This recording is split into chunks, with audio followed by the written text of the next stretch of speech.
Sir বিশ্বাস করেন আমি ওরা 8,000 টাকা সকালবেলা স্যালারি দিছি ঠিকই, কিন্তু আমার মনে পড়ছে স্যার ও কয়েকদিন আগে আমার কাছ থেকে 7,000 টাকা হাওলাত নিছিল, এই জন্য স্যার আমি 8,000 টাকা আজকে ওরা স্যালারি দিছি। আর আপনার কথা বিশ্বাস করেন না স্যার।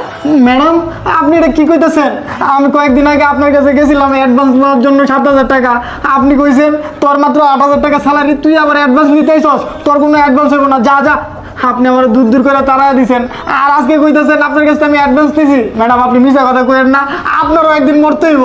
এই সুইটি ম্যাডাম, ও যে কথাগুলো বললো কথাগুলো তো একদম সত্যি। আপনি শাক দিয়ে মাছ ডাকার চেষ্টা করছেন, তাই না? আমি তো আপনাকে বিশ্বাস করেছি, আর বিশ্বাস করে এত বড় একটা দায়িত্ব দিয়েছি, আর আপনি কিনে সাধারণ একটা সিকিউরিটি টাকা মেরে দিচ্ছেন।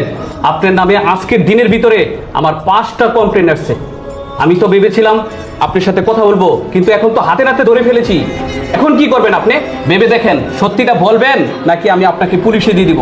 এরপর কি হলো সেইটা দেখার আগে এই দুইটা ছবির ভিতর থেকে যে কোনো একটা ছবিকে ভালোবেসে থাকলে ভিডিওতে লাইক করে চ্যানেলটি সাবস্ক্রাইব করে দাও। আর যদি না করো তাহলে আমি বুঝবো তোমরা ছবি দুইটাকে ভালোবাসো না। আর কমেন্টে লিখে যাও আমি